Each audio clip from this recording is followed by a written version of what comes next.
इन दिनों थार नगरी बाड़मेर में 2 बड़े पुल का कार्य प्रगति पर है और अंतिम चरणों में है। ऐसा नहीं कि शुरुआती दौर है, अंतिम चरणों में है, लेकिन परेशानियां खूब उठानी पड़ी है पिछले 7-8 महीनों में। लेकिन गडरा चौराहा महावीर सर्किल के पास, रेलवे फाटक के पास जो ओवरब्रिज बन रहा है वो तकरीबन अपनी पूर्णता की ओर है और अब वहाँ पर अंडरब्रिज का कार्य प्रारंभ हो गया है। 2 अंडरब्रिज बनने हैं, दाएं और बाएं, और रेलवे फाटक को जो हमेशा के लिए स्थायी रूप से बंद होने वाला है।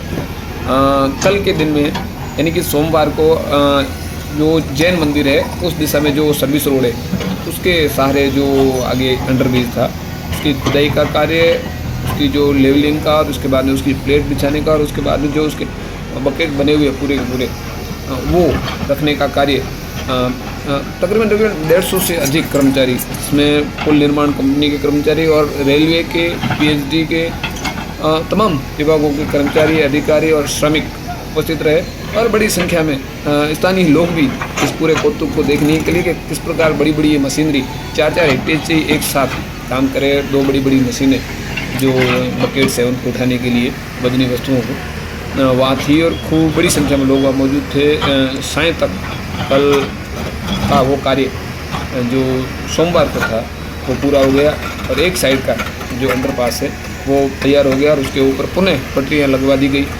अब दूसरा अंडरब्रिज बनना है। पहला अंडरब्रिज पूरी प्लेट्स लगा के ये सीधा रास्ता गडरा चौराहा महावीर सर्किल से जैन मंदिर के सहारे जो रोड है, सर्विस रोड है, ये एजेंसी के पास से शमशान घाट से जाते हैं, वहाँ से सीधा आपको अभी ये रास्ता सीधा का सीधा जाके चोटन चौराहे मिलाएगा, शॉर्ट एकदम। लेकिन अभी जो पुल बन रहे थे तो इन दिनों शमशान घाट से होकर जाना पड़ रहा था। ये भी एक तकलीफ दे था, वहाँ खूब सारी परेशानियाँ थी, बड़ी गाड़ियाँ वहाँ जा नहीं सकती थी, वहाँ एक टैक्सी का निकलना बड़ा मुश्किल हो जाता था और इसमें शहर में आमजन को काफ़ी परेशानियों का सामना करना पड़ा। लेकिन आने वाले दिनों में यह अब तय है कि अब जितना समय लगा है उतना समय अब इन जो मुख्य रूप से गडरा चौराहा महावीर सर्किल का जो पुल है वहाँ नहीं लगना है, क्योंकि वहाँ पर अब टीम रेलवे की लग चुकी है।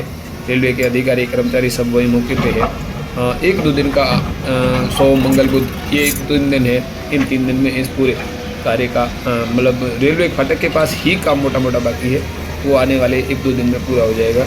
अंडरपास आप जैसा देख रहे हैं, बड़ी 15 फीट की गहरी खुदाई की गई है, उसको खोद के पूरे उसके अंदर बकेट लगाए गए, बड़ी मशीनें हैं। इन मशीनों के सहारे पूरा काम व्यवस्थित किया जा रहा है। आप स्वयं देख सकते हैं, इधर ही काफ़ी लोग बैठे हैं। हम जब लोग देख रहे थे तो ये पूरा नज़ारा बड़ा इतना था कि इस प्रकार का काम इस स्तर पर कि एक नियत समय में कुछ घंटों के अंदर इसको पूरा किया जाना है, वो कार्य भी आँखों को देखते पूरा हो गया। अंडरपास भी वहाँ बन गया। अब देखना ये है जो अंडरपास तैयार हो गया है वो खुलता कब है, आम जनता को इस अंडरपास का जो लाभ है सीधा कब से मिलना शुरू होता है, क्योंकि इन 2 पुलों के निर्माण के चलते थार नगरी बाड़मेर की आम जनता को, विशेषकर ग्रामीण क्षेत्र से आने वाले लोगों को भी खूब परेशानियों का सामना करना पड़ा। एक लंबे चक्कर लगाने पड़े, रास्ते सारे जाम हो गए थे। हाँ, ये पुल इसलिए भी है कि पहले जाम लगते थे, उन जाम को मिटाने के लिए अब कुछ समय के लिए सबको जाम होना पड़ा। लेकिन अब ये अच्छी खबर है कि ये ओवरब्रिज के साथ साथ अंडरब्रिज भी 2 बन रहे और वो अंडरब्रिज आमजन को जितनी तकलीफ आई हुई है उससे कई गुना सुविधाएं प्रदान करेगा। ये अपना अपने सर्वसिद्ध है। आप एक बार एक पूरा नज़ारा देख सकते हैं। मैं स्वयं वहाँ था तो देखा तो रियली में ये देखने योग्य भी है कि इतनी सारी मशीनरी और इंजीनियर कहते हैं ना, इंजीनियर निर्माण को लेकर जो इंजीनियर काम करते हैं उसका कोई मुकाबला नहीं है।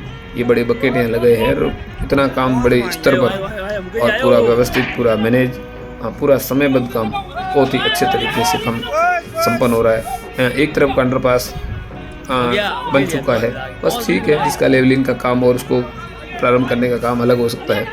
रेलवे के माध्यम से जो काम था वो इधर वाला एक बार पूरा हो गया है और अब दूसरी दिशा का जो है ये साइड जो पिंडियों का तला जो जाता है उस साइड जो अंडरपास है उस अंडरपास का काम भी आज मंगलवार को उन्होंने धीरे धीरे प्रारंभ कर दिया है। बस उसकी अगली गति, अगली किस्त आते ही आपको भी बताएंगे कि वो दूसरा अंडरपास कैसे बना है, इस अंडरपास में ये है कि ये अंडरपास जितना आगे बढ़ेगा तो उसमें दोनों तरफ दीवारें आनी है। इससे कुछ गलियों में कुछ गलियां बंद हो सकती है। ये भी एक लोकल लोगों के लिए खतरे की घंटी है। लेकिन अब पुल अंडर ब्रिज बनना है, बन गया है, वो भी अपने आप में नकारा नहीं हो सकता। उसका भी काम पूर्ण होगा और तैयार होगा। लेकिन इन सब के बावजूद एक काम बहुत ही बढ़िया हो रहा है। काम बढ़िया ये हो रहा है कि जितने बड़े वाहन यहाँ से चल रहे थे वो ओवर ब्रिज के ऊपर से जाएंगे और उसके बाद अंडर ब्रिज में जो छोटे व्हीकल्स है, 2 व्हीलर है या छोटे 4 व्हीलर है न्यूनतम साइज के या हाइट के, वो भी अंडरपास से जा सकते हैं। ये पटरियाँ जिस प्रकार मशीनरी रेलवे की है, तुरंत हाथों हाथ पटरियों को बीच में से काट के साइड करते हैं और पुनः वापस उसको वेल्ड करके उसी स्थान पर। ये सामने बकेट है, इस साइड जाइए, इस साइड जो दिख रही है आपको, इस साइड अब अगला अंडरपास बनना है। ये मंगलवार बुधवार का जो दिन है वो इसके लिए बड़ी बड़ी मशीनरी है।